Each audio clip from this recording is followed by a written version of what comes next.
What's up, babe, and everybody else, and welcome back to the Founder Academy. So it has been a while since we've done a video, but it is Team of the Season Day. So I wanted to make a little video here, just kind of catch people up on what's going on. I apologize that it's been a little while since we've made a video. A lot going on in my life. Where's the dog? Come here, Kano. This guy. Look at the size of this guy. Massive, right? Look at the size of him. He was just a little puppy last time you guys probably saw him, and now he's just terrorizing my life, but he is monstrous. Also, we found out we are going to be expecting our first child, Foot Babe and I, so we're really excited about that. So that's taking up a lot of our time, as well as the fact that I'm working, okay, buddy, working an absolute ton. So haven't had a chance to get on too much. I recorded a lot of gameplay when I jump on these videos every once in a while. Okay, buddy, I got it. Love you. Mwah. When I record these videos every once in a while. However, to record this and then to edit it up, it's a lot of work. So I haven't been able to actually get the time to punch out videos. So the second half, or the first half actually of this video was kind of me ranting and raving about kind of explaining what morale was. So here's kind of the state of the union, guys. Here's been what's going on before we jump into all the fun stuff on Team of the Season. The game is absolutely awful. It's the worst video game I've ever played. And I've said that before about some FIFAs, but usually the power curve is, it gets better as the cards come out and they tweak the game a little bit, and it ends up being a little bit more playable game by the end of the year. I'm under the assumption that what they've done with FIFA this year is they're so focused on EA Football 24 that they put almost no effort in the gameplay this year. This year, two things have really been terrible.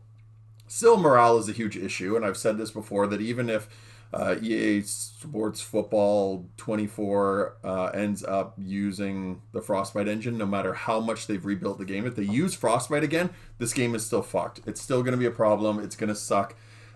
Because morale is just a bug that's in the game. Okay, he wants to go up. So that was a good little visit from you, buddy. Okay, so here we go. Come on up. Okay, go. Okay, so morale is a huge issue in the game. If they're going to use this again this or next year, the game's going to be broken again. It's going to suck because it's just a bug. It's a bug that's existed from previous games, and it's causing issues, and people, bad gameplay today. And it's not bad gameplay. It's just because they lost the last game, so their team's playing like crap the next game. And in the next video, what we'll do is I'll use that footage, or you know what, maybe I'll splice it in at the very end of this, and it will just be my rant from a couple days ago or a week ago or whatever it was, and we'll explain kind of from a gameplay standpoint, breaking down a little bit more on what essentially is happening. So people are getting very confused. They just think, you don't understand what you're talking about. Morale's not in the game. It's been removed and bad gameplay today. And it's just I kind of do a little bit more of a breakdown as to what is happening to your players when that happens. Okay, the biggest issues are displacement. The players basically going into tackles, tripping, and then they fall, and then they move out of place so your opponent can rush through on goal. And so that's a huge one. And swinging, not locking in. So players are basically, you're coming into a tackle, and then they swing to the back. So if they're like this and you're facing it, the player will come in and he'll just go, you'll be sitting there jockeying, and then he'll just swing to the back so the player continues to move forward. So again, players coming down, you're jockeying, you're in a good place, and then instead of locking in and taking the ball, it goes like this, whoa, and he'll swing to the back. So you'll see that, a wild swing like that, and you're in a disadvantageous position. So those are really huge issues amongst many other ones that we get into. Players not making runs, not triggering runs. They're hiding, they're narrowing, so that when you're looking at a player, the computer basically identifies that you're trying to make that pass, and it starts to move closer towards the defender. So if you make the pass gets intercepted. A ton of stuff like that, which we can break down if you guys want to see that, but I won't get into that today because today's Team of the Season. So that's one of the huge issues. The other huge issue is this year, the tackling is very, very inconsistent. So when you go into a tackle, not only the swinging really bad, but you'll come into a tackle and it will just basically be random as to who comes out of it. So you'll go in for a tackle, the ball will bounce up, and then it's 50-50 as to who gets it. So the reason that is important is because this year a huge issue is guys are just pushing the ball out to the wing, they're running down the wing, they're hitting the byline, they're coming down the byline, and then they're just spamming the ball across 1, 2, even 3 times, just passing the ball across the box, almost like an old NHL game. So the the keeper can't get set because you're just passing the ball quicker than the keeper animation. So you're just moving it across the box so you can kick it first time into an open goal. So that's a huge issue because like all the sweat players are just doing that. They just hit the end line or hit the sideline, go down to the end line, spam the ball across the box. And the only reason for that is because the sideline is essentially the only area where you get one-on-one challenges. So if 50% of the time it's just you're coming away with the ball, think about the places where it's the most one-on-one battles. It's in the corners, it's on the sidelines, right? Because you only have one defender to beat. Once you beat the wing back, if you can just bump into him and spam past him, you're through, right? Or just dump the ball in behind and the defenders don't read the ball in the air well. So the wingers just go flying down the wing, they collect it, and then they spam it across. The reason that playing through the middle doesn't work, which is tough for me because I love playing through the middle, if you try to play through the middle, even if you get past that first guy, there's 5 or 6 other guys jamming up the middle, these big brooding defensemen or defensive players, and they just come in and collapse you and just crush you, right? So the middle is super congested and the wings are super open, so it's always one-on-one battles, and all you have to do is beat one guy. So if you just go 10 times down the wing, even if 1 or 2 times you get past the wing back and the other 8 times they actually defend you, you just continue to bomb down the wing and just like spam. As soon as you hit that defender, all you need is 1 or 2 lucky bounces or just bumbling past him, and next thing you knew, you're in behind, and you can just hit the end line and just spam it across. So those are the 2 biggest issues facing this game, but it's terrible. It's a terrible game because that's not really football. Nobody does that. As Ian Wright used to say, you can only score from between the posts, right? So he used to go very direct and kind of funnel in towards the net. In FIFA, it's the opposite. Run towards the corner flag and then cut back. Hit the sideline, run down the sideline, and then just cut the ball across. It's very unrealistic. It's super crappy, and this game's awful. So it's the worst FIFA ever. With that being said, though, this game has the best content they've ever had. So now it's very achievable, or it's very realistic to make a really, really good team. So some people think that's good. Some people think that's bad. The people that complain about it are the people that are very casual and they don't play a whole lot, and they come on and they're just immediately met with crazy teams. Now, with that being said, again, you can go on there and it's like people like Nep and these other content creators, they go on and they do like 1 week, even 1 day, like Road to Glories, right? Like a week. You can create an entire usable team that can compete in FUT Champs in basically a week. So it's absolutely nuts that you can do that. So there's some good and some bad with that depending on how you want to look at it. So that's kind of the state of the union where we are. This game's really unplayable. It's not very fun at all. I'm going to try to play FUT Champs maybe a little bit this weekend to see if we can get even some cards. I've only played FUT Champs twice this entire year, so I recorded them in the past, but again, we didn't have time to edit them, so now that footage is just really outdated and the teams are way behind. So I'll show you guys what my team looks like, but needless to say, both times I didn't even finish my games. I think I played up to like 7 or 9 wins, which is the lowest I've ever done. I didn't even finish 20 games. I think I probably went like 9-5 or something along those lines, and then I just stopped because I was like, that's the most games I've played because this game is so unplayable. It's so awful, and morale affects you so badly that like when I would lose a game, it would just screw up the next couple games. You'd have to go offline, and I don't want to do that. I just want to play the 20 games out and play them in a row. So it was just such a frustrating experience, and it's like you can't have that stuff. So if they put Frostbite in EA Sports FIFA 24, or sorry, EA Sports Football 24, EA FC 24, whatever it's called. If we find out that it's on Frostbite, trust me, it's going to be a piece of crap again, and all they've done is reskinned it. The analogy I like to use is it's like a car. If you told me the engine of the car is broken, all they're doing is painting it. And they're saying, well, look at how great it looks. Look at the outside. It's all painted new, and it's got a shiny, fresh coat of paint on it, but realistically, the car doesn't run properly because the engine's broken. That's really what this game is. So if they're doing Frostbite again, we're in for a very long year again, guys. So anyway, let's jump into the actual game. I'll show you guys kind of what we're starting with. We got a couple packs there, nothing too crazy, but essentially this is what we're working with. Okay, so we packed Edwin van der Sar in one of those prime player packs, those 90+ ones or something. Or was this 90? 89. So it must have been a player pick or something like that. I don't know. I think I had some extra stuff. Hakimi, we bought during Team of the Year when I had a whole bunch of coins. However, his value's gone down a little bit. He's held pretty good, actually. I think he's like 1.7 or something right now. This guy's still in the team because he's an absolute beast and he links with everybody. We did the Carlos Alberto SBC just because we needed a center back. I was using Eder Militao's inform for a really long time. I had his Team of the Year and his In form, he's the worst center back in the entire game. For whatever reason, he just is awful. I keep looking at him and I think Eder Militao's got all the elements that should be a really good center back, but he's terrible. He's just terrible. And I don't really like to think that like certain cards play really poorly, but for whatever reason, man, I just had no luck with him. And I used him for hundreds of games, and he was just terrible. Like, people would bumble past him. He would warp through tackles. He'd get nutmegged. He would do these stupid animations. The ball would be in the air, and he would do like those kind of like dumb things where he just loses his mind. And it's like, he's just terrible. So any version of Eder Militao is just broken this year. This Carlos Alberto, though, fantastic. Very big, very strong, and he's just a presence in the back. Spinazzola we haven't used yet. I got him because I'll get into this in a second. Camavinga I need to pick up. I was waiting until Team of the Season dropped because his price is going to go through the floor because everybody was waiting for packs to open today, so we got to pick him up today.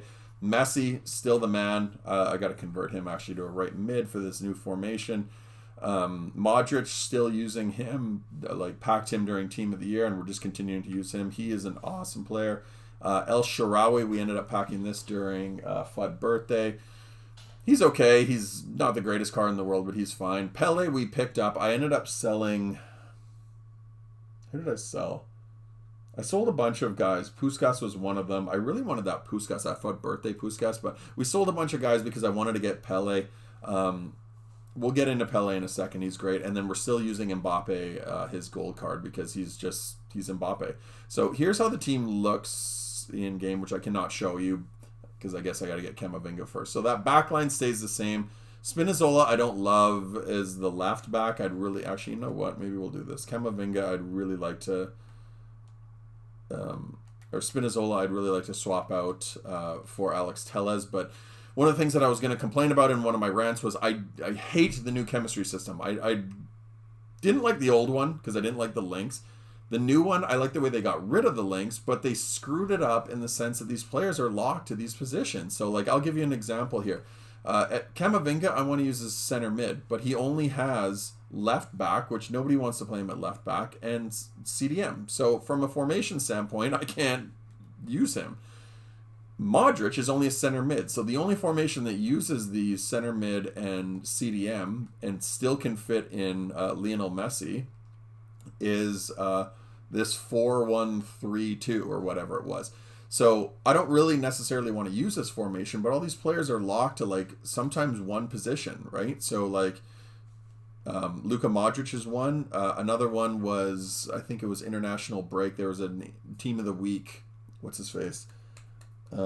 Valverde. So he was a Real Madrid player that I could link, but he was a cam, and he's only a cam. So like I can't play him anywhere, right? I don't have a cam. So if CDM, center mid, and a cam, like you'd have to use a 4-1-2-1-2 narrow, or you'd have to use maybe one other formation has that stuff. But all these players are like locked to one position. So this is the only formation that I can use. So I have to try to force these players in. So one of the other guys that I would really like to use instead of El Shaarawy is this guy, Alexis Sanchez. So we want to get his Team of the Season card, but I can't fit him in there. So the only way I can do that is if I take this guy out, and then he's on 1 star, and we got to change around the formation and the chemistry and all that. It's just like the chemistry is still broken. Like, just get rid of chemistry. Just put the players in the positions that you want.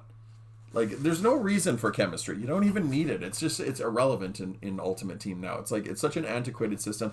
Just get rid of chemistry, period. This game would be fine. Just let players use whoever they want. So anyway, that was kind of where we're at with all this. My club is stocked full of stuff, so let's get into a couple packs, and then we'll jump into a game as well. Maybe we can pick up Camavinga. Hopefully he's cheap right now. Actually, let's just see what his price is. In the meantime, we'll open some packs here. What is Camavinga? Camavinga's inform is... He's got to be through the floor, right? Because everybody's opening packs. I'm hoping he's not 350k still. Wow, Flatbin is absolutely dragging because everybody's on Flatbin right now. He is 248, and he'll probably drop even more, but I want to hold on to him. Or, sorry, I want to wait a little bit longer just because I want to get that Alexis Sanchez, and he's 1.4 million. He's going to drop because that's literally his price at the moment. By the end of the week, he'll probably be about, my guess would be about 800k, if not cheaper than that. But these Team of the Season cards, people are just like they're losing their minds holding on to packs. People get like their coins burn a hole in their pocket and they can't wait. So it's very frustrating for a lot of people, and they just epaculate as soon as the cards get released or anything is in packs again. This is actually not a bad pack for prime players. Sergio Ramos, Sule. There's going to be a ton of SBCs. That Araujo SBC looks absolutely insane. So that's one to watch. I don't know what the SBCs are. We'll go through them in a second. I sell everything that is worth coins. And then we're just going to basically get rid of that stuff because for the sake of this video, I don't want you guys sitting there watching me like deal with SBCs for like really low rated untradeable golds that are worthless. Who cares about that? If it's not a special blue card, I'm not super interested in you know what, let's do this later. We'll do that later so you guys don't have to sit there watching that. I wish I had some of these some like really big boy packs. I don't really have too many big boy packs. I've just been essentially saving the packs from the last week, so we don't have too much really to offer. But the club is also rinsed. There's not really a ton of stuff in my club right now. Wow, a bunch of hunters and a shadow. That'll be useful. That's actually a really nice kit, that Austria. I wonder if this sells. We'll try to sell it. More than likely it doesn't sell. Blue, green, garbage. I don't know what that... I turned my audio off, so the sounds don't really matter. We'll do that. And then all these guys will send to the club. I'm hoping I can get at least one blue, though. If I got Alexis Sanchez, I would be absolutely... Oh, I'd just be so happy. Because it would save me about 1 million coins. I think we have like 800k, and then I can sell his FUT Fantasy version and get about another 300 for that. That's a nice kit, even though I'll never wear it. Hypnosis, we'll do that. And then we'll just send all this to the club because it's untradeable. FIFA, or like EA, are obsessed with driving people to the store through untradeable packs. It's very frustrating. I think anybody that puts money on this game and buys packs should not have to get untradeable cards. To me, that is absolutely awful. That is just horrifying that they would be that cheap, that they would make you put money on the game and buy an untradeable pack. That's really, really cheap to me. I didn't realize I had all of these like terrible packs. I don't even know where they came from, to be totally honest with you. I must have just done SBCs throughout the week and held on to them. But okay, Enzo Fernandez, he's going to be trash. These are really poor, so I hope I don't have a ton of these, because the reality is nothing that I'm packing right now is going to be worth anything until they release like repeatable SBCs later in the year once everything is out of TOTS. But TOTS is their last kind of big money grab. So they are going to have like a bunch of like crazy packs. I'm sure there's going to be like 150 player pack or something that's like 500,000 coins or whatever it is, or like 1 million coins or something crazy. What's the most amount of coins that they've had on a pack? 500,000, something like that. Like there's had some pretty crazy packs this year. I did that like 100 player one, and I think that's where I packed that Messi from. But they've had some nuts stuff. I'll give them credit. They've released some pretty interesting looking packs. But again, I just want them to all be tradable. I hate the idea of them being untradable. Okay, so let's get into some of these 83 plus rares. You know, if we get one blue out of any of these, I would be really happy. Firmino, don't care about him. I think I have about 5 of these. What do we have, 10? So we have 83s, 81, and then a bunch of this stuff. So let's do the 83s first. Get these out of the way. I didn't do any of the league ones just because they're too expensive, and to me, you're going to end up packing stuff throughout the course of the week anyway, so why bother dumping a bunch of... They want all your fodder to be totally rinsed so that you're buying packs in order to buy fodder for some of these SBCs. We all know the drill, guys. It's the same thing. EA is getting very predictable.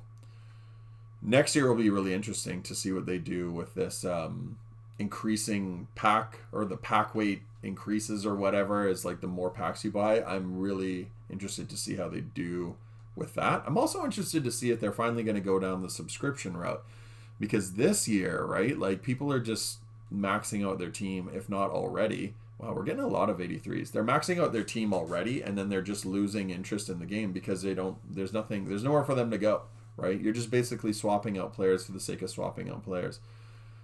But it's almost like people are getting too good a team too early now. Like, we've become so... what's the word I'm looking for? we become so spoiled, I guess, with the cool cards that are coming out that it's too easy to get them. Like, I don't even spend that much time playing this game, and I was able to get a bunch of like Team of the Years. So like, it's where do you go from there? Do you go get like a Future Star or like a FUT Fantasy? Like, wow, we're getting all 83s. It's crazy. I mean, this is gonna be good for fodder, but yeah, that's trash. Yeah, so like I don't know where you go once you get all these like high rated cards. I literally had to downgrade my team just to keep it more interesting because it was getting really boring at one point. Wow, not a single blue, hey? Oh man, that's bad. When you see the gold come up and you see the Spanish flag, you just go, all right, this is gonna be trash because there aren't really any Spanish players that are super high value anymore. It's really unfortunate. Wow, not a single blue. That's really disappointing.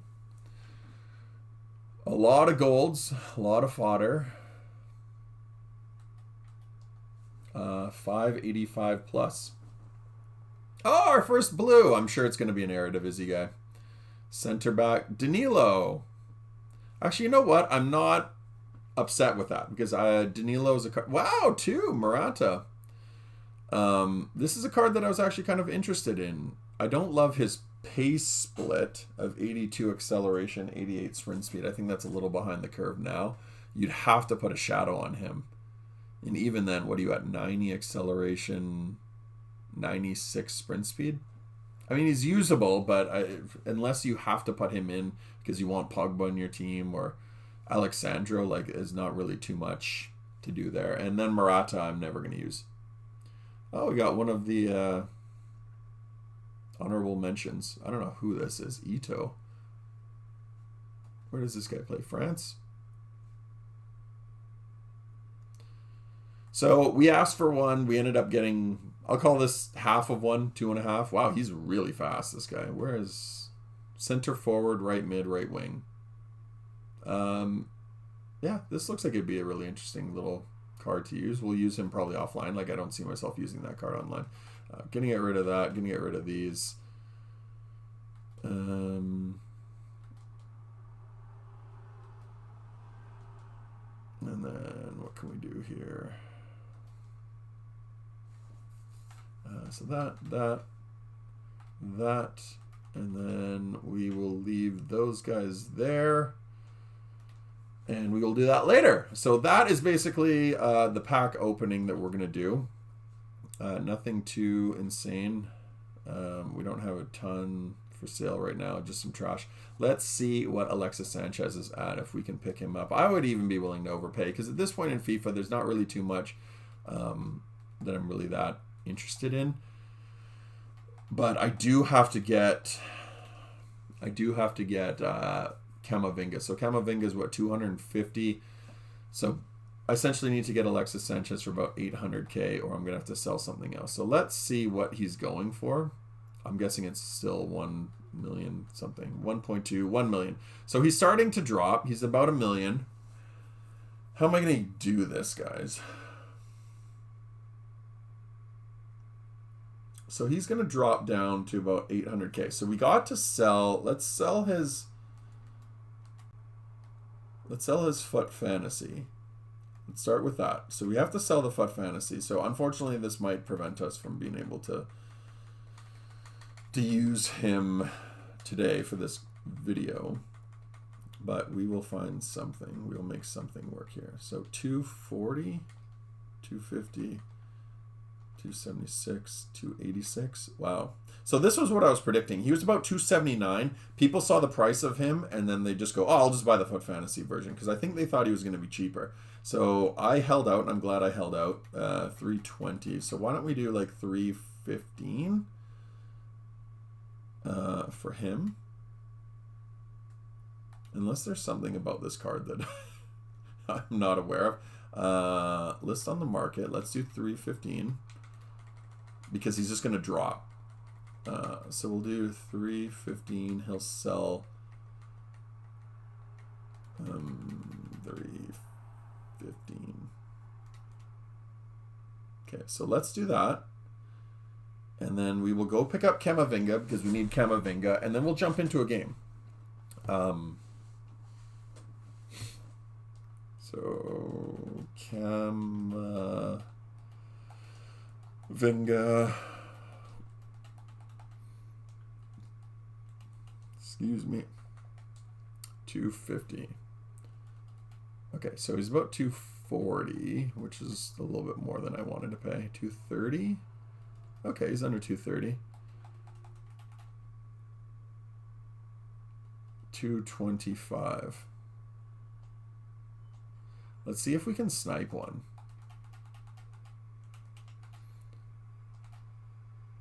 People are still like massively opening packs, so I'm hoping we can snipe one for under 225. Worst case scenario, we can buy the 225, but we'll go down to 9.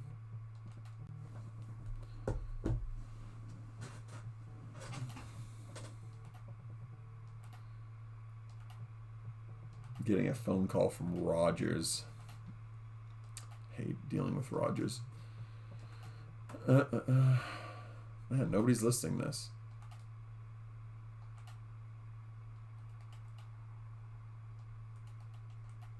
Oops. Frick.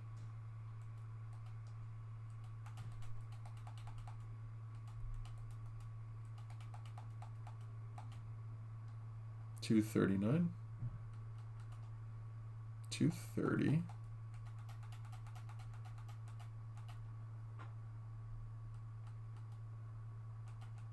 Yeah, 225.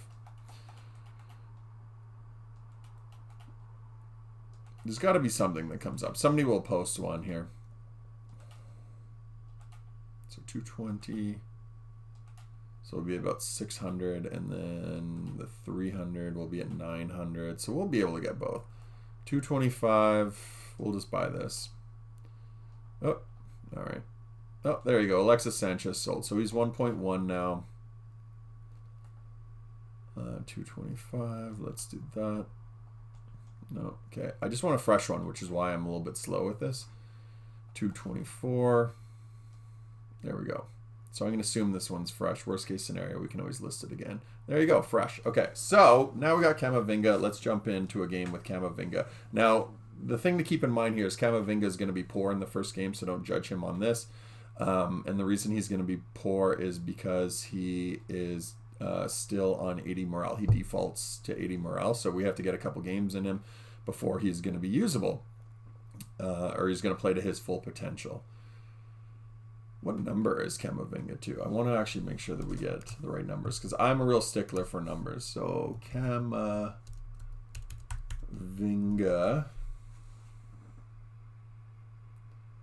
is number 25 and 12 for Madrid. So let's do number 12. We'll put a shadow on him because he's going to play holding mid. Kit number 12, which is Griezmann. And then who do we want to put there? So we need an attacker. Let's put Griezmann. And then who do we want to put here on the bench until we get Alexis Sanchez?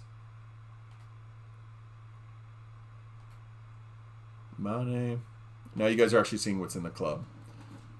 Ederson, Pedri, Pogba, Harvey Elliott. Harvey Elliott's probably not quite the guy we want right now. Raheem, Nunez. Let's put Pedri in there. Doesn't really matter at the end of the day. I mean, he's not going to play, so it doesn't matter. Oh, no, we want kit number. I want him to be 92. I should have went the other way because this is going to take forever. And then what number is Spinazzola?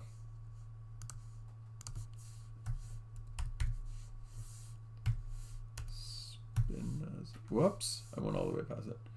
Spinazzola. So 92, and then Spinazzola is 37. Okay, so Capita. Okay, so let's do custom tactics. I'll show you guys how we set up in game. This weekend league is going to be so sweaty, I know. So we have Pele sitting in behind Mbappe. We have Modric will play on the right because Camavinga's left-footed. Messi plays out on the left. I had Messi down the middle. However, I find that this year the game is so congested in the middle that Messi was just getting bodied a lot, and Pele, for whatever reason, just seems to be a little bit better there. Also, now with Messi being, well, Messi was always left-footed, but Messi being left-footed, it's just going to be a better situation. Now, normally I wouldn't worry too much about this, but we do have to get our ultra-defensive tactics going. El Shaarawy we want up there. Messi will put on the left. Modric, Camavinga can play in the back line. Spinazzola. So that'll work. The attack. Modric will go here. Camavinga will play in the middle. Pele. El Shaarawy. Pele will swap with him. And then for our ultra, we don't use attacking very often. Pele will be in the middle. Mbappe, Modric will be out here. Camavinga there. Carlos Alberto, let's put him in the middle. Actually, we want him a little bit of pace there. So that will be how we will play. Captains, penalties. Okay, so that will be it.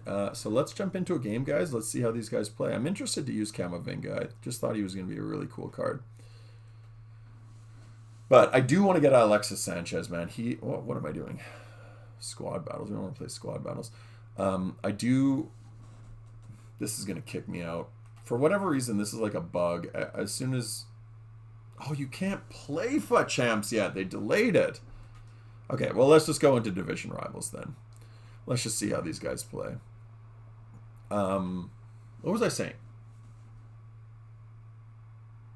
I can't even remember. Oh yeah, it's a bug that when I jump into FUT Champs, it like kicks me out of FUT Champs, and then it kicks me out of the Ultimate Team game mode. You have to jump back in order for it to like unlock FUT Champs. It's really bizarre. I don't know why they're doing that. But again, they haven't really addressed too much of this game, so. Alt Verde. We're in Division 6 because I played so few games in Division Rivals that it keeps booting me down the divisions. Anyway, let's see how we do here.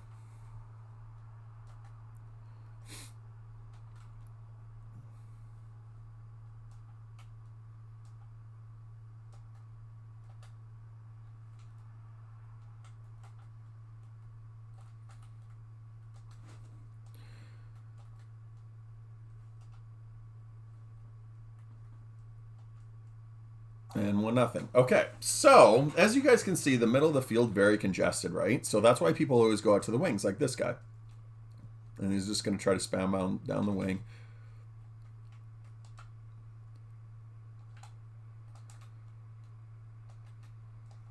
Oh, this guy's out. All right, so...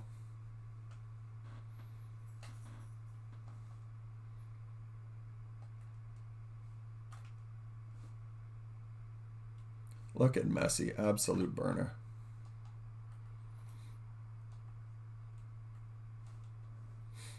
Wow, this guy's very deep.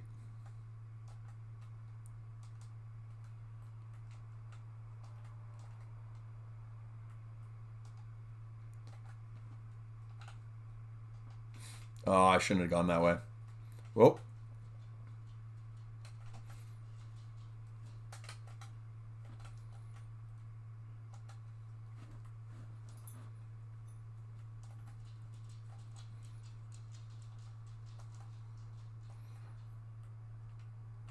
Forcing it.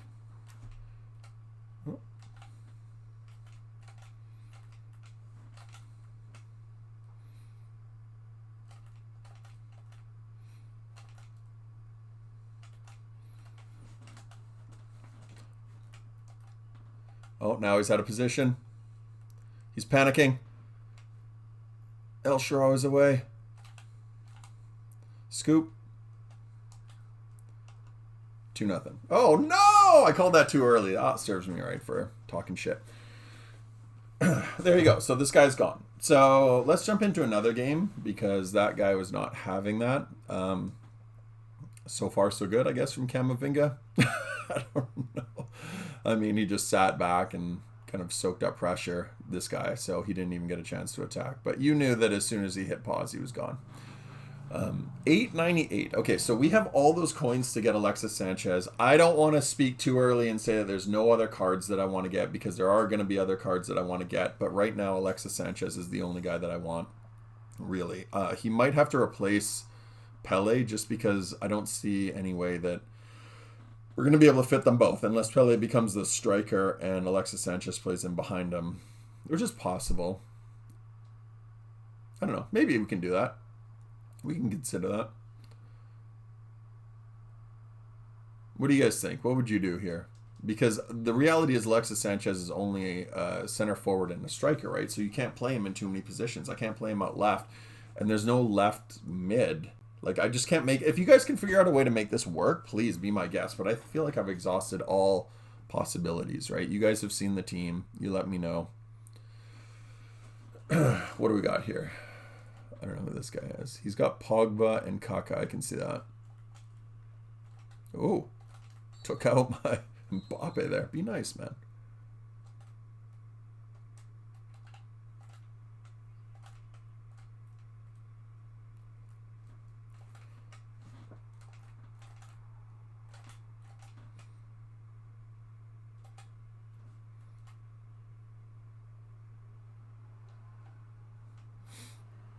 Let's switch, my man.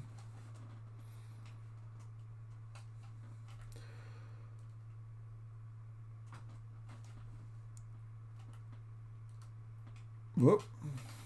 Oh, that was predictable on my part.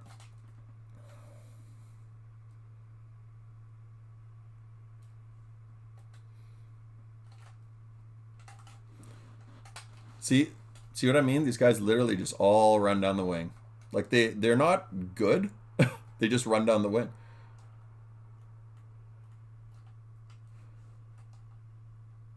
Oh, I wanted that inside.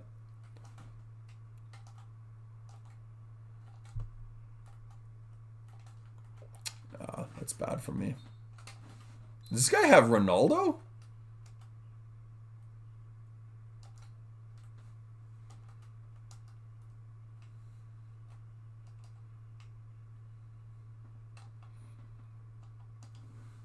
Oh, man.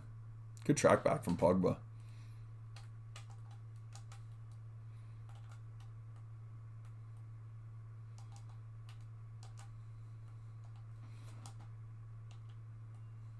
Ah, Camavinga. I mean, he's not going to score. He's left-footed, but...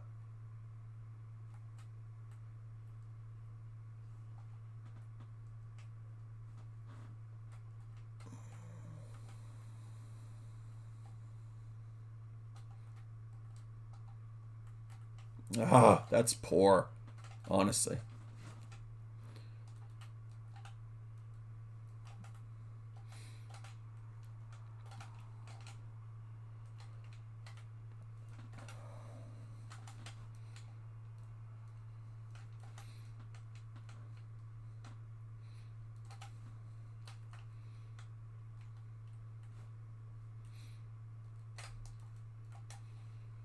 We know where you're going. Oh, he knows where I'm going. That's terrible. That's poor on my part. I deserve that. That was really poor.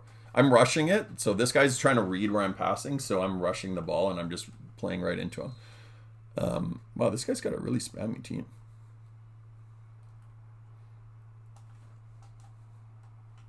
Ah, that's not what I want.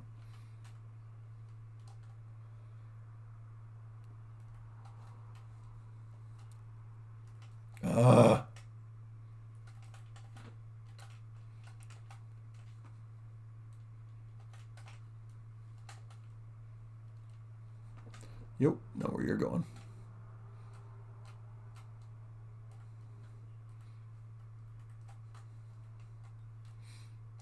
Are you trying to read me, bro?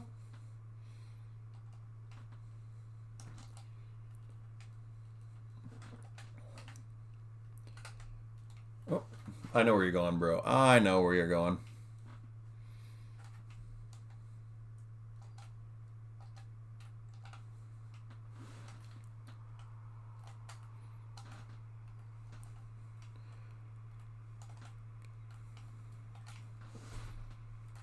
Oh, see, that drives me nuts when they do that.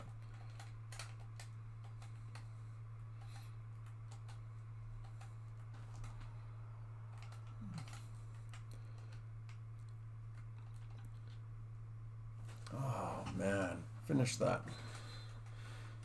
I mean, we'll be able to score against this guy. He's not that difficult, but...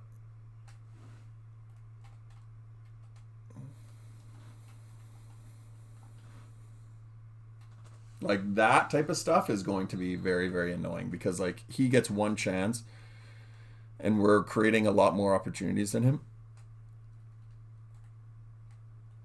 Look at him.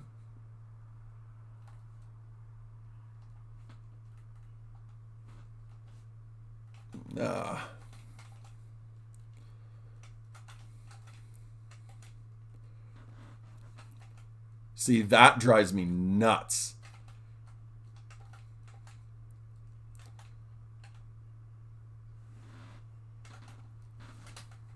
That drives me crazy, man. That drives me crazy. That is very undeserved. He does not deserve that. I read those passes so many times, and look at the players. They're swinging from side to side. Oh, that's annoying.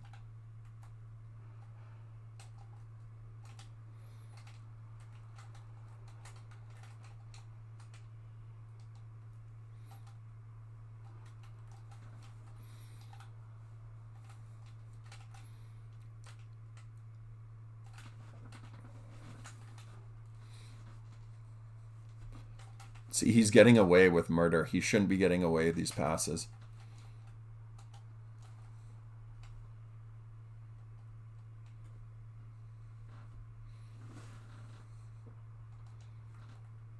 Look at that, man. Nonsense. See, when this game really wants to fuck you, it can just fuck you. Like that. He shouldn't be getting away with that.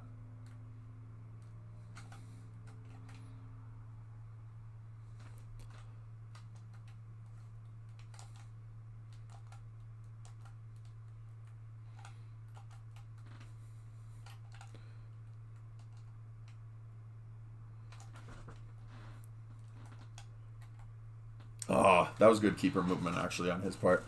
I gotta watch that because he's moving the keeper, so that's...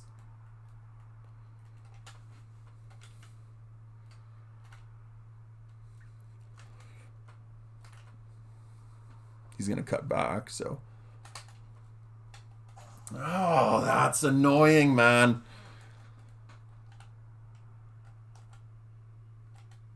See, he's getting away with murder. Look at that, man. Absolutely insane. This is the game right now. It's just, it screws you, right? So, I mean, like, this guy's not a bad player by any means. Don't get me wrong. But the difference right now is just the game sliders, right? So he's getting away with these passes that I'll have two guys in between, and it's finding its way through them. Whereas if I'm making these passes, his players are blocking them. And I've said this so many times about FIFA, so I'm glad that you guys are actually seeing this live. Like, people might just think I'm making mistakes, and like, look, the little lack of finishing on some of them, look, some of that's on me, don't get me wrong. But the difference is that this guy's team, like that, he's getting away with those little niggly things that he shouldn't be getting away with. I mean, that's Ronaldo, but you know what I mean? 4-0, this is not a 4-0 game. This guy's not that good.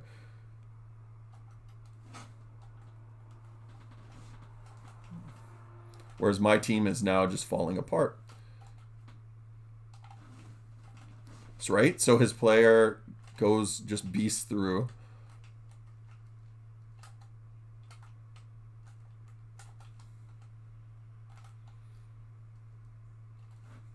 What's my keeper doing there? See the stuttering?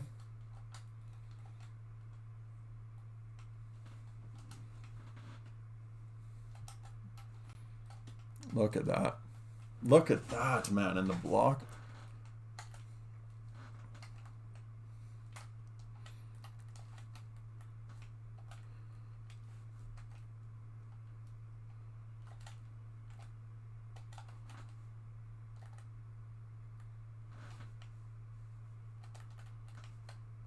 Oh, that's not what I wanted, man.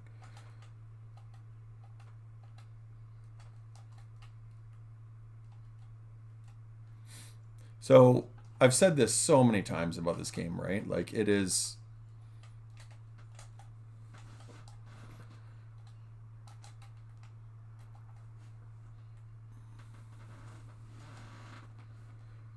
Like it's the difference is that right. He takes a heavy touch and the keeper will just come out and knock him down. Whereas he's scoring goals with three defenders in the way and he's bending it into the top corner. That's not a skill issue. That's a game. That's a game coding issue, right? So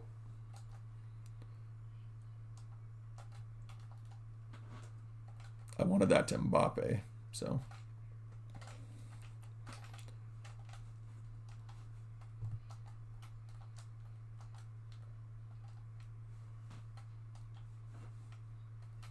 like his keeper is making these stops that he shouldn't be making. Like that should be going right into the top corner. Instead, the shot is so central.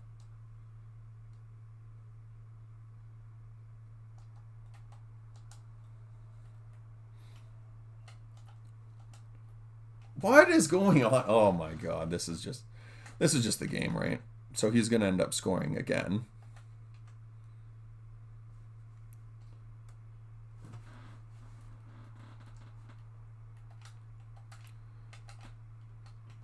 So, you guys are witnessing literally a game screwing you. So it happens. This happens, right? It happens for you and against you. So don't get me wrong.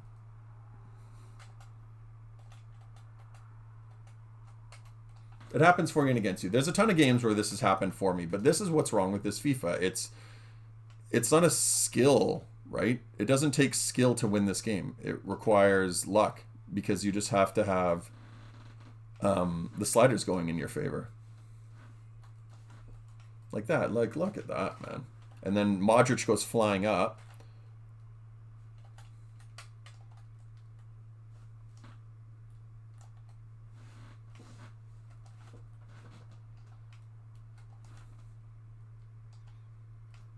What? Did that guy move the keeper? Okay, if he moved the keeper there, I'll give him credit for that one. Because who in their right mind would have ever done that?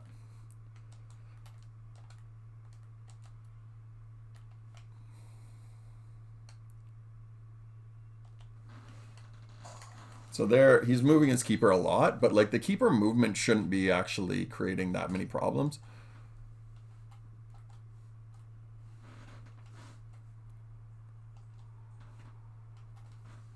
Like that, he just moved his keeper centrally, and the keeper covers the entire net, right? Keeper movement's very annoying. I don't want them to like remove it.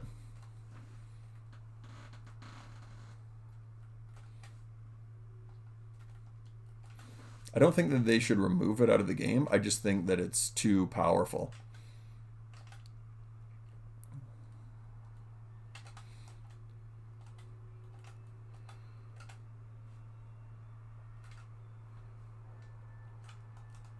Because I don't think this guy is actually any good.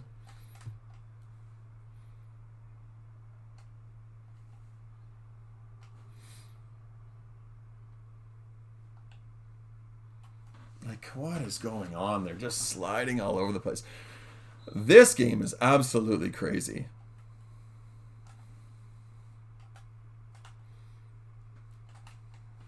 Look at that, man. And look at them standing.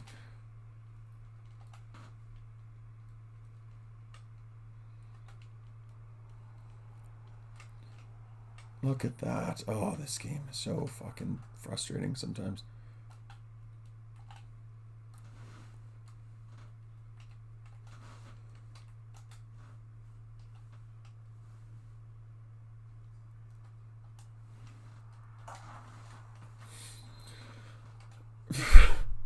I mean, I don't think this guy is any good. I just think for whatever reason, this guy's keeper movement is decent.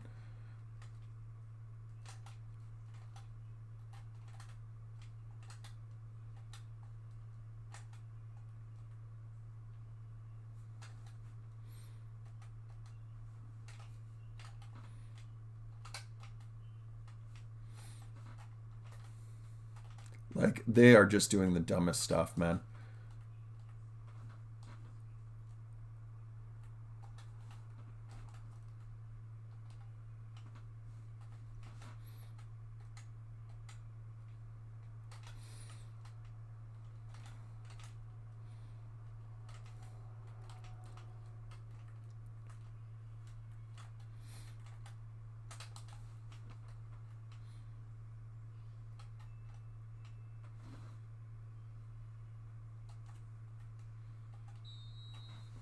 That was just the game fucking you. So I mean, there you go. An idiotic game of FIFA. That right there was like the quintessential FIFA game. Like, it was just really, really stupid. Really stupid. Like, I don't know. Maybe I'm just bitter. Maybe I'm just frustrated from playing it. But this game is so fucked up. Like, it's so screwed up with, like, dynamic difficulty and morale and all this screwed up shit that's in this game. Like, it is unplayable. So that's why it's like, you don't put money in it. Like, I'm embarrassed that I even bought it, because it's like, this is so fucked up. Like, it's doesn't, there's no skill involved in this. It isn't, because the game's sliders will move so much that your players are just doing dumb runs. You're making simple passes, and it's all how the game sliders affect your team, right? So, like, if my sliders were raised to the roof, I would have beaten that guy, because like my players would have just been powering forward, and like they just, the opponent players like open up the field and allow these like through balls right through. So it happens for you and against you. It's frustrating because you're not in control of it. It's just whether the game is going to have the sliders move in your favor. That's all it is. It is. This game is really, really poor. Like, there's no other way to say it. I wish that I had something better to say about it, but I don't. Like, it's just awful. It is god awful, man. Like, it's the worst video game I've ever played, hands down. And I will say that on record. I'll say that to anybody who's listening. Like, it's just terrible. It's a terrible game. So anyway, we'll jump into one more game. This is going to be a really long video, guys. I apologize. It's about an hour long already, and you guys will probably end up seeing the other stuff at the very end. I'll just leave it uncut, just unedited. You guys can just watch it from start to finish here. Because I don't really like having to edit the video. It just takes a really long time to do. So anytime we have like a FUT Champs run, it's a really long video to cut, because you have to cut out all the goals, you have to remove all the garbage. It's really frustrating. Then you have to record the audio. So I actually don't mind the live comms. It's just they're tough to do, because you're actually like commentating live. Oh my god, this guy's got McTominay and Casemiro, and then Ronaldo. What a weird team. So now, anyway, as I've said, morale is going to affect them, because they are going to play like crap now. It's not going to be too bad. It's not totally unplayable, but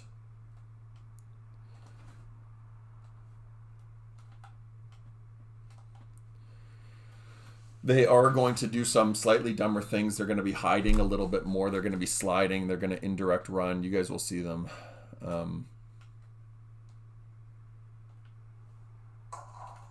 But this guy's got a really average team, so I'm guessing he's not the world's greatest FIFA player. If you know how to take advantage of morale, it's a different story, right? Like, if you're a good enough player and you know how to like take advantage of a game,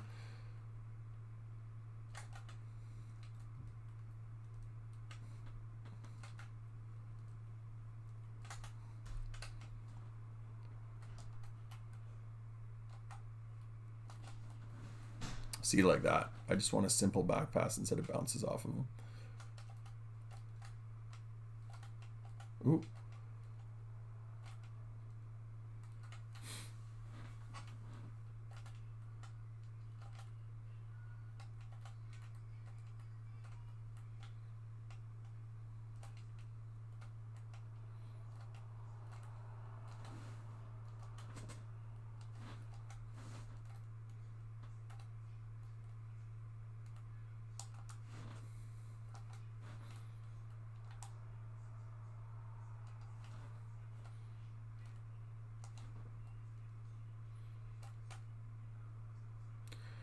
Sorry, guys. I know I'm a little quiet here.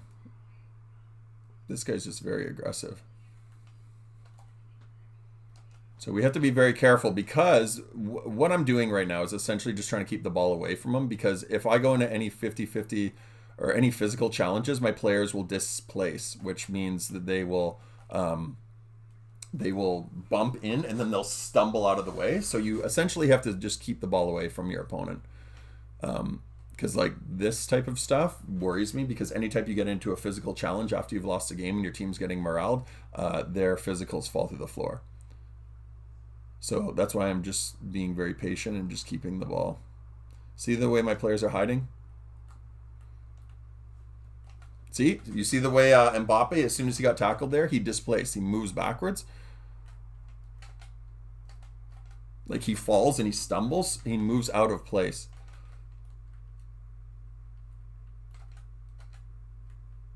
And they're spreading the field apart because it's trying to create huge passing lanes for this guy.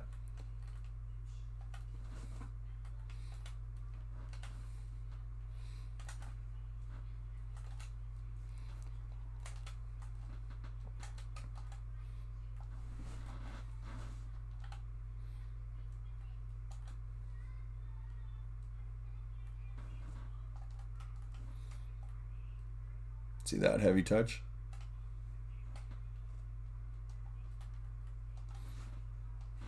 You have to keep the ball away from him, right?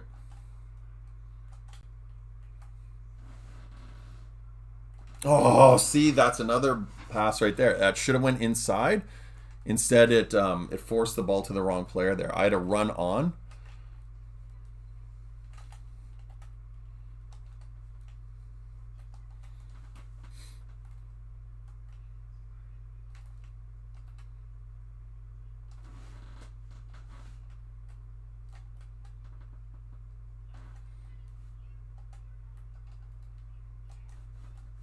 Ah.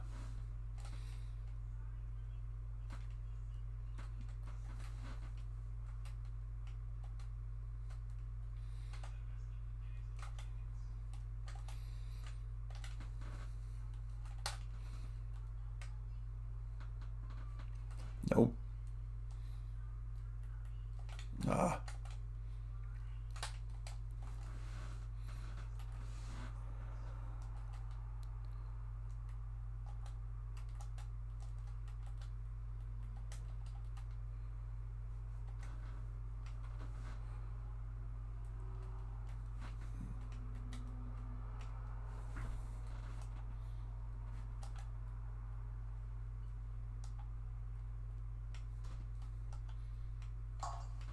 And off the post because morale, right?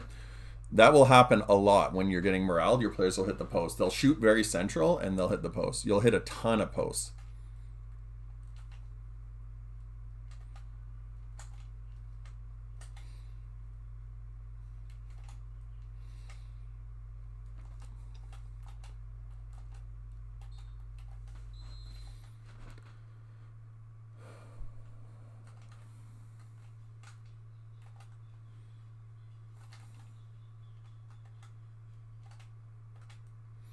I gotta score against this guy. I gotta get another goal here.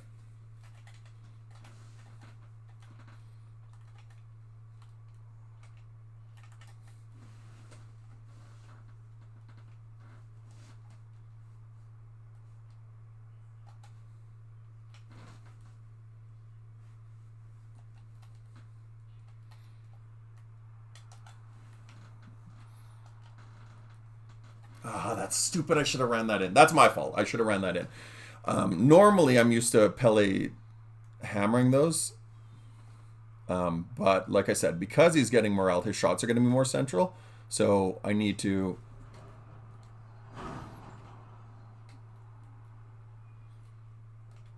See, he'll fall over. Displacement.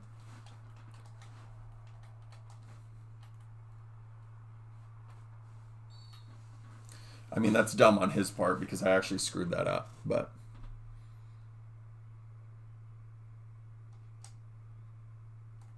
top left. That was dumb on his part. He's probably going to quit now.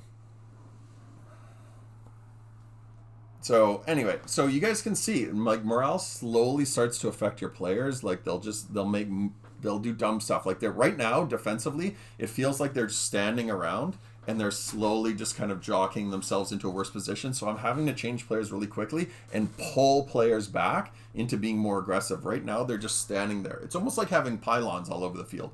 And the only time that they will move is when you control them and you have to force them in or you call for a second man. And the danger with the second man is that you're pulling players out of position so they're not keeping structure. They're not following runs properly. They're standing and it can be hugely detrimental. That's only after one loss. This is one loss that you guys are seeing. Okay, so when you see them do this on multiple times, like multiple occasions when you've seen them lose like 3 or 4 games on the bounce, it can get really, really nasty. Like it can be very frustrating. The worst is when you've done 2 or 3, or you've lost 2 or 3 games in a row. Your center backs, they're gonna jump. Oh, there you go, this idiot.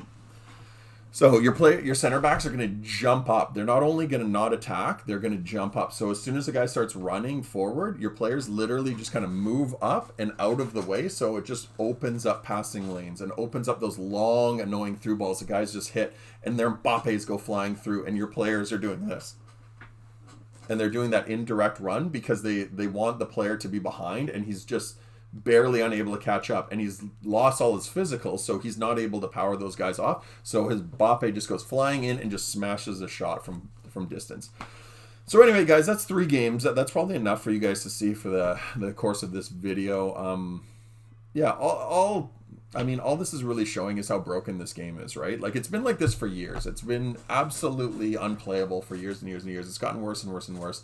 And I've said this a million times on this channel. If they don't get rid of this Frostbite engine and rewrite this game for EA Sports FC 24, it's going to be a piece of shit again.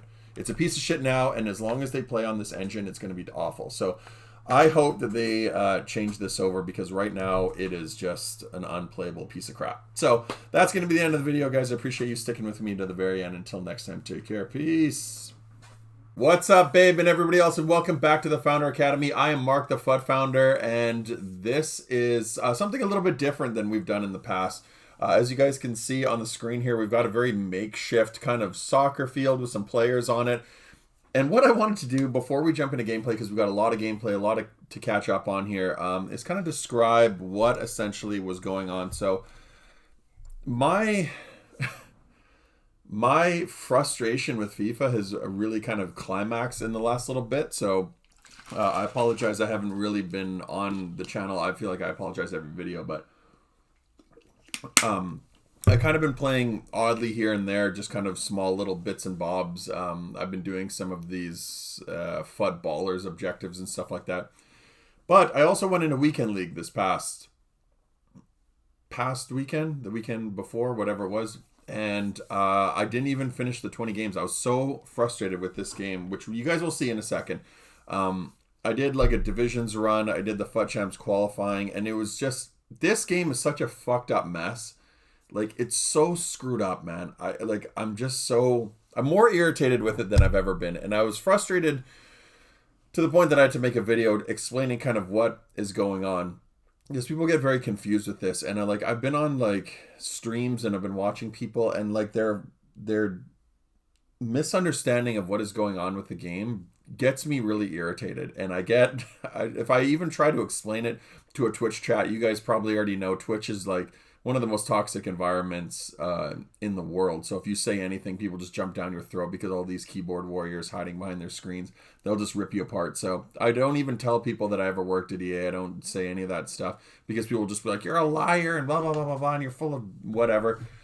And if you even try to come up with some theory or concept on the game, people just rip it apart. Like, they're just a bunch of morons on there. So I don't even bother trying to explain what I think is happening.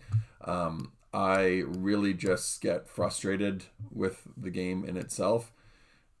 And here we are making a video on it. So what you guys are looking at right here, and before we jump in, guys, if you guys could hit a like down below on the video. I know it's a little late asking that, but if you guys could hit a like down below on the video, or comment, I appreciate everyone's comments that are on the channel. It means the world to me. You guys know that. So it just helps grow the channel as much as possible. Anyway, let's jump into this. So what you guys are looking at right now is, I kind of wanted to explain what is happening with morale. So handicap in general has been something that people are getting very confused with. They're arguing that, oh, the game's bad. And I watched this 3 times this past weekend. People would go on losing streaks, and then their team would get increasingly worse, and they'd go, oh, the gameplay's bad this weekend. And it just drives me crazy hearing that. Gameplay is not bad. That's not a thing. People don't sit there at EA with switches and do good gameplay, bad gameplay, and they turn it on and off. That is not happening. Okay? There's no such thing as that. The servers can get overloaded, but it doesn't really affect like a peer-to-peer matchmaking system for the most part. Like it might affect it a little bit, but it really has to do with your connection. Kane the Wonder Dog here with me, by the way. Look how big he's gotten. Crazy, right? Yeah, it doesn't really affect the matchmaking system too much. What it's really doing is just affecting maybe connectivity between two people, but other than that, like I've never really seen it impact the game. Most of the reason that people are frustrated with gameplay being bad or the servers are bad or whatever it is, other than connectivity, is just this. It's literally what you guys are going to be watching here today. So it's old game coding. Frostbite the engine is causing 99% of people's frustrations with it, and they're confusing it with gameplay being bad. So Frostbite is a game engine that they adapted, whatever, the better half of almost 10 years ago. And they copy and paste the game code every single year, which is why this game sucks. Because it carries over old bugs and old gameplay. And then they basically take that old copy, they go stamp FIFA 23 from FIFA 22's gameplay. And then they just code and they add in whatever, those driven power shots where the animation zooms in, low drivens, whatever gimmicky crap they put in the game every single year to sell it, to get casual people to buy it this year versus last year. Why would I buy a FIFA 23 when I have FIFA 22? Well, because they've got new power shots in it. But the crux of the actual coding is the same. It's copy and paste. And I've said this for years. Anybody that's followed my channel, I feel like I've broken record saying this. Morale is one of the things that's carried over from all these games. So when you lose a game, your team plays worse. It was an old concept that was in older FIFAs, and it's in this FIFA. It's just carried over year after year after year. It was in FIFA 20, FIFA 21, FIFA 22, FIFA 23. And I laughed because I saw a FIFA Twitter account that I follow. The guy puts a poll up and he goes, rate gameplay of 20, 21, 22, and 23. And I wanted to be like other, because it's all the same. It's the exact same game. All they've done is they've put a new fresh coat of paint on it. So imagine that you bought a car and then the engine broke and then you took it back to the dealership and the dealership just painted it a different color. And they're like, look, it's brand new. But really what's underneath the hood is still broken. The engine is broken. The car doesn't run. It's not doing what it needs to do. Okay. So what I'm going to do here is I'm going to show some of the really basic things of what's happening when your team gets morale. Okay. So when your team, if you've won 10 games in a row, offline or online or whatever, the exact card, the individual card, your team is going to play as good as they can possibly get. But let's say you've lost a game and then you go into the next game, your team's playing a little bit worse, and then next game it starts to snowball and they play worse and worse and worse. Here's some of the major things to look for when you know that your team is getting morale. Okay, so let's imagine this guy is the offensive player, okay? He's got the ball. One of the things that drives me absolutely crazy, this black icon guy is going to be the defender, okay? So when you're approaching it, one of the things that I've coined the phrase of is called swinging, okay? So when you're approaching your player, you'll come straight on and you'll try to tackle him and you're in a really good position, and then he'll swing to the back of him. So you'll instead of actually going and taking the ball and like taking the ball away and taking this, and next thing you know, you've got a tackle in. When you're approaching it, you'll notice this. He comes, whatever angle you're coming on, he'll just rapidly go whoop and he'll swing to the back. He'll just do a wild swing. So what it's doing is it creates almost like a force field around the player, and you'll see your guy doing this. He won't tackle. He won't take the ball. He'll just be doing this. He'll be swinging from side to side because it creates this basically a force field, and it prevents you from locking in and taking the ball. It won't get the ball. It'll go whoop and it'll swing you to the back. Because what it wants to do is when your opponent's attacking, it wants to put you in a disadvantageous position, and it wants to put the player behind. So now you're trying to catch up and you're pulling and whatever. Okay, so that's one of them. Another one is just wild, and it's kind of a byproduct of this. It's called wild swinging. So your players essentially do this. You're running in on an angle, you try to tackle the ball, and your player goes, whoa, and then he goes too far this way. And then you try to come back and tackle, he goes, whoa, and he goes way too far this way. And you just can't lock in. Your players just, it's like they're on ice skates. They're like running to one side, and then they're running to the other side, and you just can't lock in. When your players are playing at 100% morale or 99 morale, they literally see a straight line to the ball, and they tackle the ball, and the ball comes with them. They literally come out, and they tackle it, and they take the ball with them, and they're away. When your team is getting handicapped, or not handicap's not really a thing anymore, but when your team's getting moraled, your player will come in and you've got a really good line on the ball, and then your player goes, whoa, and he'll swing to the back of it. Okay, so that's called swinging. Another one is called displacement. So let's say this player is running and he's got the ball. And well, let's actually switch. Okay, so let's imagine that this guy's got the ball. Okay, so your team is the black team, your opponent's team is the red team. Okay, so you're running with the ball and a defender comes in. He'll tackle you. And as soon as he comes in for the tackle, this player trips up and he'll fall. He'll stumble about 3 or 4 feet out of the way.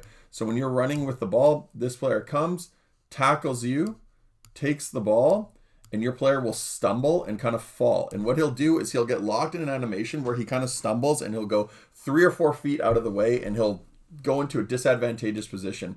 I call it displacement. It basically displaces your player. So what it's doing is putting you in an animation so it's not obvious.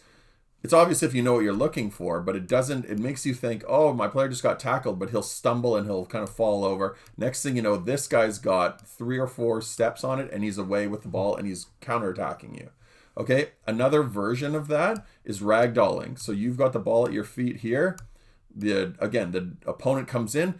He's not swinging. He literally just comes in and bang, he just comes in and smashes you. Next thing you know, your player just falls over. He'll just ragdoll over. Ragdolling essentially is a primitive form of when they used to game capture animations, and it's almost like your player just loses all his bones and he just kind of falls to the floor. It's called ragdolling. Think of a ragdoll. They have no bones and it's just stuffing. The player he'll just fall over. And the reason it does that, again, is it gets stuck in an animation so this guy can counterattack and he's got 3 or 4 feet or 5 or 6 yards or whatever it is. And then once this guy gets up, now you're having to sprint to catch up from behind. It just gives little advantages like that. Okay, so that's another one. The third one that drives me absolutely mental is indirect running. So let's say the ball is here and this is your player. Okay, so let's say you took a shot. Let's say the goal's here up top. You took a shot this guy took a shot, hits the keeper, and then it's heading towards the sideline. So the keeper parries it towards the sideline. And you've got a step on your defender here. Okay, what it's going to do is your defender is going to take a straight line to the ball. He's literally just going to come in a straight line. When your player has got a foot or two or a step or two in front of it, in order to make this guy get the ball, your player is going to do what's called indirect running. He's going to run like this. He's going to not take a direct line to the ball. And what it's doing is it's taking him off course. You'll notice it because they'll kind of run like this. Or they'll run straight up, but they'll just be like weaving from side to side. Instead of just going straight to the ball, he'll go like this. And next thing you know, he's at the ball. But the reason that that's important is because, whoa, things freaking out here. So instead of him going straight to the ball, because you've got the step, you would get there first. Because your player is doing indirect running, next thing you know, this guy's going a straight line. He gets to the ball. And you're just barely there after. And now what are you doing? You're putting a tackle in and you're slide tackling him and you're picking up a yellow card because you're frustrated that your player won't get to the ball directly. It's called indirect running. Okay? Another one is when your opponent is running with the ball and let's say your player swings or you're just in a bad position or you've just given the ball away and you're coming from the side. So your opponent's here, he's got the ball. And you're coming from the side. You want to slide tackle, right? You have a line on your player. You'll slide tackle here. And you'll take the ball. And next thing you know, you put a good tackle in. And you got the ball. When your team's getting moraled, when you're coming in for that slide tackle, instead of taking a straight line towards the ball, he'll kind of stutter a little bit. Or he'll slide directly into the player so you're picking up yellows. When your team's getting moraled, you'll pick up a ton of yellows because your players won't always just go straight for the ball. They'll come in and then they'll just go towards the back of the player and they'll slide into the back. People think it's a frustration thing that you're losing. It's not. It's an animation thing. The game is coded in a way that you'll, instead of coming here and just taking this, he'll come in and just go boom, and he'll even though you're aiming for the ball, your player will slide tackle into the back of the player. They'll basically shoot towards the back. Even if you don't slide tackle, if you just run and you're trying to hit tackle, he'll lock into the back of the player, so you're just behind him and you just can't get to the ball. You're basically pulling on him and you just can't get around the front of him That's the way the game is coded. The game is pulling you towards the back of the player because it hopes that you'll slide and you'll have to go through the player in order to pick up a yellow. It's very, very frustrating. Here's another one that we'll talk about. So let's say you've got all your attackers here. Normally what your players would do is if you got like your defenders in here and stuff like that, and you've got the ball, let's say the goal's up here, this is the top of the 18. What your players would do in this type of scenario, when you've got like a couple defenders kind of here, let's do that. So this is the goal up here, this is the top of the 18. Your players would hold on side, and this is when your team's playing at 99 morale, they would find what's called a soft spot, and it's this little area in here. They would find these little holes, and they'd create angles. So if you make this pass, this player can kind of drop, and it creates sight lines. Okay? When your team's getting moraled, a couple things happen. One is when the ball's in an advantageous position here, right? A threatening position at the top of the box, these players will do this. They'll hide behind. So they'll go like this. They'll hide. It's called narrowing. It basically creates a really bad angle, so it's trying to force you into a pass that will get intercepted. So your players will either stand still or they'll, instead of going into the soft spot, which creates a really good angle, it'll move your player in behind, and the defenders will do this. So now you don't have any options. So now you've got this guy pestering you for the ball, and you don't have any options. So let's say you even get away from this guy, and you've got the ball here. Now, where's my players? I need a passing lane. Nope. The defenders have stepped in the way, and the AI has moved all your players into positions where if you force that pass, it's going to get intercepted. You force this pass, it's going to get intercepted. It's incredibly, incredibly frustrating because it leaves you in a position where you can't do a whole lot. Another thing that you're going to see is when you're in those threatening positions, let's say you're at the top of the 18, instead of the defenders, or instead of your attackers kind of doing this and creating sight lines where they're just like, okay, I see a gap here, I'm going to move in and I'm going to play off the shoulder of this guy. So it allows you a passing lane here. And next thing you know, your player's through on goal. What your players are going to do, if you're at the top of the 18 here with the ball, your players are going to do this. They're going to come in and they're going to stand, and they'll just stand there. They won't be making moves. They won't be making runs. Oh, Kane's bored of this. They won't be making runs. The defenders will stay here, and your attackers, your AI attackers will move here, because what it's doing is if you make that pass, now you have to turn and beat these guys. All these defenders will be like this. They'll be right in front of you, and now you're just like, oh, I don't have any options. I got to cycle it back. It won't give you any passing lanes. It won't allow your players to be like, hey, you can play this ball, a through ball here. It's going to just move your players right here, and they're just going to stand there. And when you make that pass, this ball is going to get to this. The ball is going to get to this guy. Oh, sorry. The ball is going to get to this player here. And again, you're just going to have defenders right in your face, and you can't do anything. You're just like, oh, I'm either going to run into this guy. Remember what we talked about earlier? They're going to displace, they're going to stumble and fall over here, or he'll get tackled and he'll ragdoll, and the defenders are away with the ball, right? So it's all of these things that add up, right? It's death by 1,000 cuts. It's a bunch of little tiny things that will start to really annoy you, right? This player's just standing here, move around. You send him on a run. Next thing you know, he's offside. So if you do play that ball to him, whistle blows, he's offside. You're going to pick up 1,000,000 offsides. Your players are going to start hitting posts. They're going to hit way more posts than they normally would. Again, death by 1,000 cuts. It's just all of these little things that just kill you. It's so frustrating to play, and it's literally handicapping your players. Like, you can't get them out of this unless you just take them offline and win, which I've told you guys. It's frustrating because you're just trying to go through 20 games of the weekend league, and every time you lose, you got to stop and go play offline, or I got to risk playing another online game with the team that's getting handicapped and just hope that I win. Like, this model has existed in FIFA for as long as they've been using the Frostbite engine, because it's the same game over and over again, guys.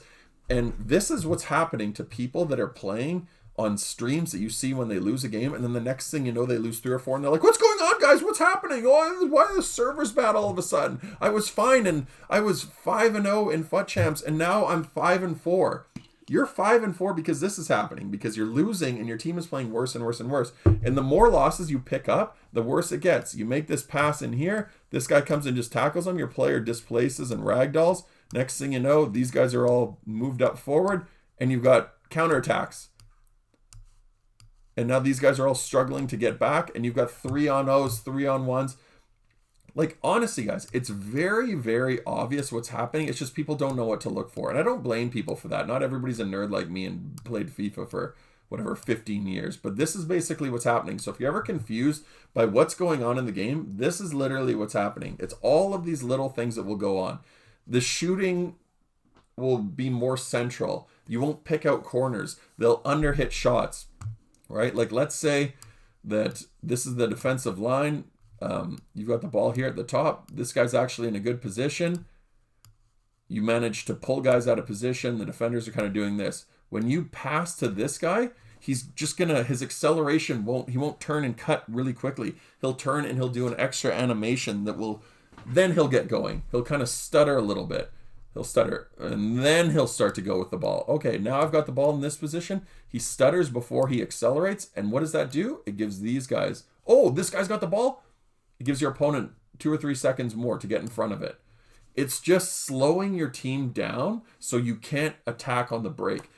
You'll notice that when you lose games, let's say you go into the 4th game after you've lost 3 in a row, your team are not going to generate a lot of chances because they're stuck in mud. And that is what's happening. It's adding in animations. It's slowing down their acceleration. And all it's done is move all the sliders down in order to handicap your team, because it thinks that morale is still a factor in the game because it's in the game code.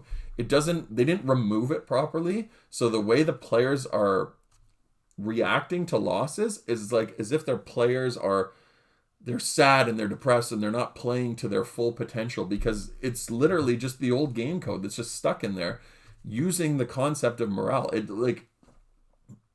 There's not another way for me to describe it. This is really as simple as it gets. It's old game code that hasn't been properly removed. So I get frustrated when I hear this FIFA guy say, EA Sports FC 24 is going to be the best football game they ever make. If I find out that they lose Frostbite, if I find out that they're using Frostbite again, just kiss that statement goodbye. He's just a liar, because this game is going to be crap until they get off Frostbite and they rewrite it from scratch. That Frostbite engine with all its old fucked up coding from years and years is carried over into this FIFA, which is why it's such a mess. It's a disgrace. It's a coding disgrace. It's so terrible. It's awfully done because it's just copy and paste, and it's got all this old garbage from old FIFAs that they haven't been able to implement, or they haven't been able to remove properly. And it's causing these types of things. Pass the ball in here. You're just standing. Your player's stuttering. He won't accelerate into space. The goal's right there. Just move. Next thing you know, this guy comes in, puts him under pressure. This guy comes and takes the ball. Your player displaces. This guy's looking dumb and he just kind of floats around. This guy's stumbled way up here. And next thing you know, you've got counterattacks. That can cause 3-2 games. It can cause 10-0 games. The reason I'm bringing all this up, guys, is because you're going to see in the gameplay, I'm going to show you exactly how this is happening to my team in this. This isn't excuses. Some of the guys that I lost are just better than me, but when I'm going into these next games, even when I'm playing worse opponents, my team's getting handicapped so bad. If you're beating them with a handicap. So it's not even about wins and losses. I don't count the wins that I'm getting. I barely lost a game for the first couple months of playing FIFA online.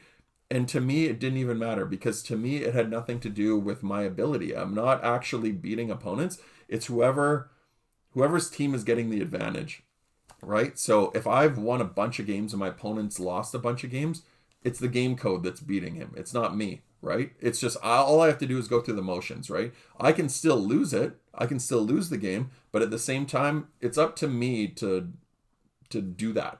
Because the games, it's like having a chessboard where all my pieces are queens and all my opponent's pieces are pawns. And he can't do it. He can't do anything. All he's doing is moving one step forward with his pawns, just hoping to survive. And my queens are just flying around the board, just knocking off his pieces left and right. You can't do anything. So even when you're winning a ton of games, even if I went 20-0 in FIFA, I would know that a lot of it would be because I'm coming up against opponents that are getting handicapped. Right? They're getting moraled. And that's all that's happening. So it's that plus on top of it you add in abuse of game tactics, right, which will come which we'll approach in a second when we go into the actual gameplay. But between the combination of those two things, this game is such a screwed up mess. It's really just a card collecting game at this point, and it's frustrating because the only reason I play it is I love the sport so much. I love football in general, and I love having a video game that I can play, because the card collecting, the content that they're releasing is fantastic. The cards are really, really enjoyable to like buy and sell and trade and whatever. But when you take a card that's like a 99 rated or whatever, 96 rated Pele, and he's getting knocked over from some bronze player because my team's getting handicapped, and as soon as you touch him, he falls over. What's the point of having a 99 rated card? What's the point of having a 98 or a 96 rated card? Like, there's no point if as soon as you blow on the guy, he falls over and he ragdolls, or as soon as you touch him, he displaces, and you're just losing the gold cards. It makes card collecting irrelevant. All you're doing is card collecting, because this is so screwed up. It's such a piece of crap. It's not a level playing field. Every game has an advantage. It's either for you or against you, because the sliders are dynamic. It's dynamic difficulty that moves during the game. And if you're going into a game and your sliders have already dropped so far, what's the point of even playing it? So anyway, that's kind of my tutorial on this. Let's jump into some of the gameplay, guys, so you guys can see exactly what happened during the weekend league, okay?